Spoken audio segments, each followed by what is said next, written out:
The Glitchbound, a Roblox tale. Chapter 1. The night the hats vanished. It begins with a harmless update. An afternoon patch aimed at optimizing asset streaming slips an off by one into the inventory index.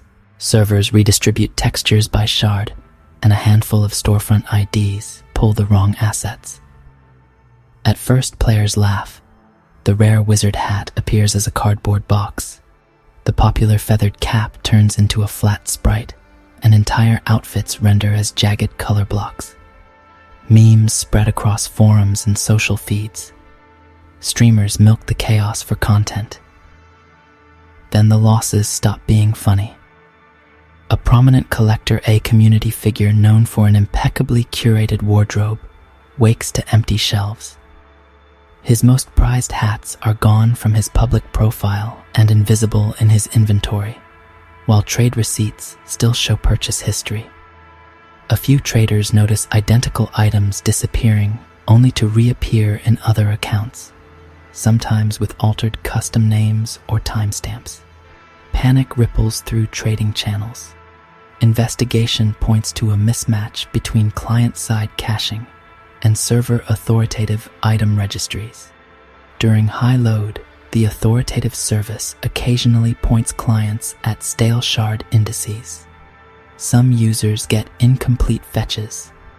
Their inventories reconstruct from partial indices, producing halves of collections, or worse, cross-stitched assets that belong to others. Chapter 2. The market that moved itself. Trading markets are arteries in Roblox's economy. When inventories go wrong, markets stutter. Suddenly, a trading plaza experiences delayed trade confirmations and duplicate listings. A rare hat listed at a record price appears simultaneously in two kiosks, each owned by different avatars. Negotiations collapse into confusion. The platform's trade logs show replicated transactions and the same offer IDs appearing with competing owners. The bug's pattern is revealing: race conditions in the trade escrow system under peak traffic. A race allows two trade confirmations to commit the same asset to different accounts before the ledger finalizes. Instead of a single winner, both sides validate locally and only later discover the conflict. For those who lose items, rollback attempts sometimes restore a different item, compounding loss. Third-party trading bots that scan for arbitrage exploit inconsistencies. Some users write scripts to monitor trade logs and intercept inconsistent transfers, pocketing ill-gotten items before platform processes catch up. This introduces moral and legal dilemmas. Are these script users thieves or opportunists?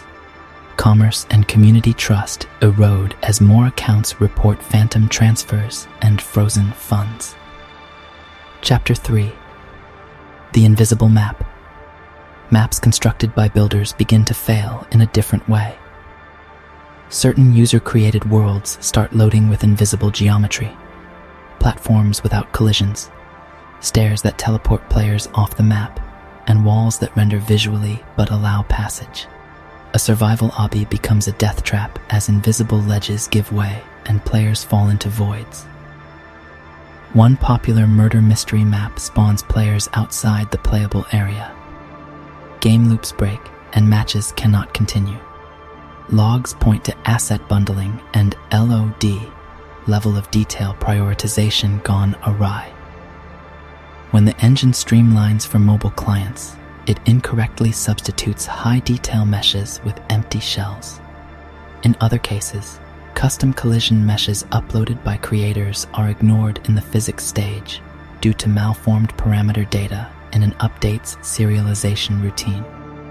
Players find workarounds: glow sticks, debug consoles, spectator modes, but the aesthetic disconnect is jarring. Creators who spent months on detailed maps must patch around invisible elements, and smaller developers lack the bandwidth to chase platform-level bugs. Chapter 4. The audio that wouldn't stop an audio bug spreads like a stuck note. Background tracks loop out of sync. Voice chat overlays double, and sound effects trigger repeatedly without end. In a social hangout, the cozy cafe soundtrack becomes a grinding staccato. In a rhythm game, the beat duplicates and composes chaotic rhythms that break gameplay. Engineers trace the issue to event queues and streaming prioritization. When multiple audio channels collide, certain driver threads fail to flush buffers, causing audio state to remain stuck. The result?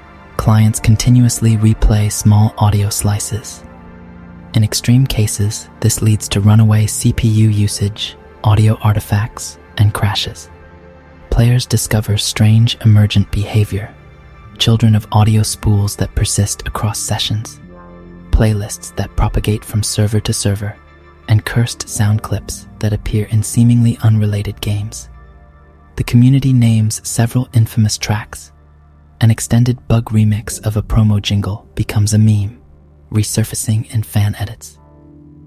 Chapter 5: The Botnet That Wanted Avatars.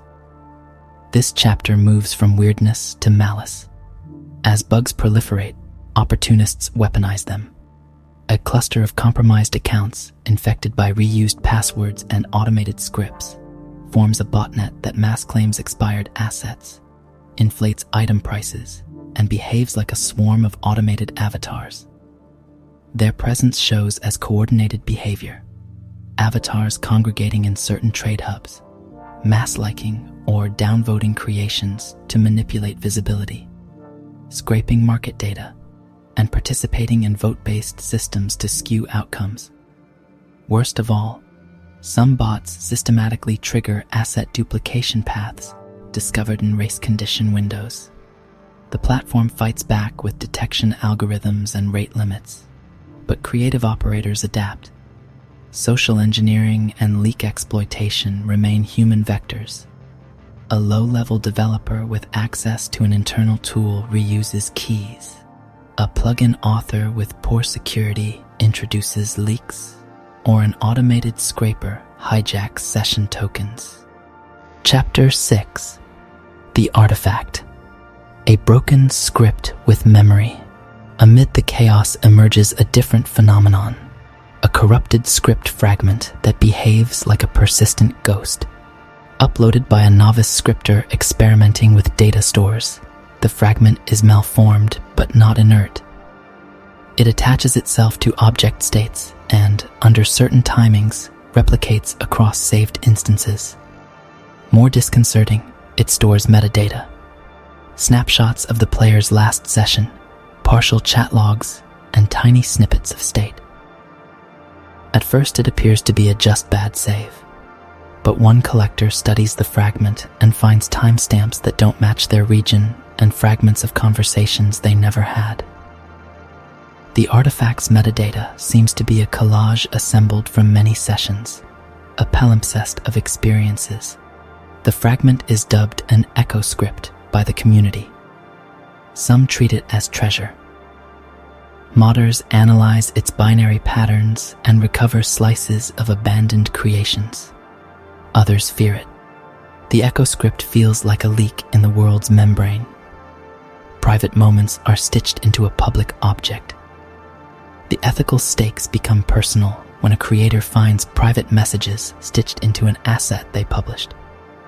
Chapter 7: The Lost Player. Real-world anxieties surface as players report accounts that vanish mid-session. Not deleted, not banned, simply absent. Friends leave voice messages. Trade logs show a last active tick. Sessions terminate with an unknown error. Families share that a young player stopped logging in and that their in-game house remains frozen with a single toy in it. Administrators dig but find nothing. No record of deletion, no evidence of takeovers. A pattern emerges where accounts with long histories, centuries of playtime recorded in platform metrics and deep inventories, go silent. Their assets sometimes appear scattered across the network in mutated forms. An accessory here, a skin remixed there. It's as if an account's identity unspooled into fragments and dispersed. Theories multiply in forums: targeted harassment, infrastructure erosion, or an emergent system-level garbage collector that misclassifies long-lived user state as orphaned. The truth proves complicated.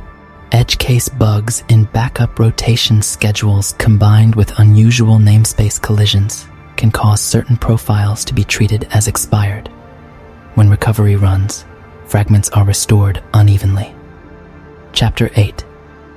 The Glitch Festival communities respond in their own way. Some celebrate. In a massive player-organized event, users gather in a world built entirely around glitches. Rave lights, infinite staircases, intentionally broken physics, and duplicated props turn chaos into spectacle. DJs loop the stuck audio tracks, and visual artists turn invisible geometry into negative space sculptures.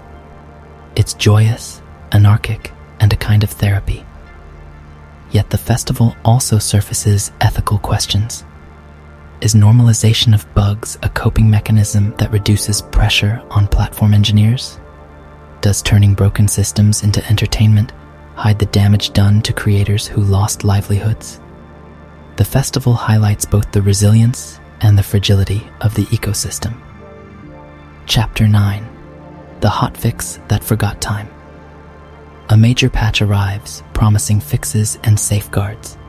Release notes are long, transparency is welcomed, and moderation teams expand. The hotfix addresses trade race conditions, audio buffers, and asset streaming. For most players, normality returns. Inventories stabilize, markets breathe, and creators patch maps. But a small subpopulation reports a surreal side effect. When they log back in, their session clock is off. Avatars return to a state reflecting not the immediate past, but a distant snapshot progress rewound by days or weeks. In a few tragic cases, players lose recent achievements entirely. The hotfix inadvertently reversed some commit logs due to a mishandled migration script that replayed backups in the wrong order under specific failure conditions. Engineers respond with targeted rollbacks and data reconciliation procedures. Recoveries are partial. Some data is reconstructed, some lost. Trust is battered but not broken. The platform's transparency in reporting the mistake and publishing remediation plans becomes a case study in crisis communication for live service games. Chapter 10. The Ethics Board and the Invisible Economies. As money and careers depend on in-game items, the platform and community establish new norms. An ad hoc ethics board of creators, traders, modders, and volunteers forms to advise on disputes and propose marketplace reforms. They draft guidelines for trade escrow, provenance tags for assets, and emergency salvage protocols for large-scale losses. Meanwhile, invisible economies persist. Private contract work, shadow markets, and bot-assisted arbitrage continue to exploit gaps. Regulators and platform policy teams debate stronger identity verification, API restrictions, and better rate limiting. The core tension remains: how to balance a creative, open platform with the security and fairness required when economy and livelihoods are at stake. Chapter 11. Memory leaks and memory markets. Technical fixes reduce random corruption but reveal a subtler problem: emergent markets for memory and provenance. Some creators monetize curated memory packs, curated bundles of nostalgic assets, old-world textures, and sound clips salvaged from failing games. Others create reconstruction services, promising to stitch fragmented inventories back together from public traces and trade logs. This new economy raises philosophical issues. Memory becomes a commodity, recreatable yet not identical to original experience. Sellers reforge skins that feel like the lost original, but collectors notice differences. Slight palette shifts, different metadata timestamps, a missing laugh in a voice clip. The community begins to catalog authenticity markers that signal original versus reconstructed items. Chapter 12, The Echo Protocol. The last chapter closes on system-level maturation and a cultural turn. Engineers design an echo protocol, stronger provenance, append-only audit trails, cryptographic receipts for trades, and safe-mode sandboxing for experimental scripts. The protocol aims to make state reconstructible without allowing private leaks or cross-account contamination. It's not perfect, but it raises the cost of exploitation and improves recoverability. The community evolves too. Festivals and art projects continue, but now many creators incorporate resilience into design graceful degradation, explicit provenance markers, and community-run salvage cooperatives. The story ends with a scene of 3 players standing in a quiet plaza at sunset. They watch as small data motes visualized as glowing cubes float into a vault, each tagged with its origin and signed by the Echo Protocol. They release a few motes back into the public sky, imperfect but honest, and walk away knowing the system has scars, but has also learned to remember better. Epilogue. The human layer. Technical mitigations and governance matter, but the epilogue reflects on community resilience. Players form mutual aid channels, open-source tools for salvage, and oral histories documenting lost items and patch cycles. New rituals, glitch memorials, patch day vigils, traded scar badges become part of the culture. The platform matures, but the stories persist. The night the hats vanished, the market that moved itself. The EchoScript small legends that remind creaky systems are shaped by human use and human care.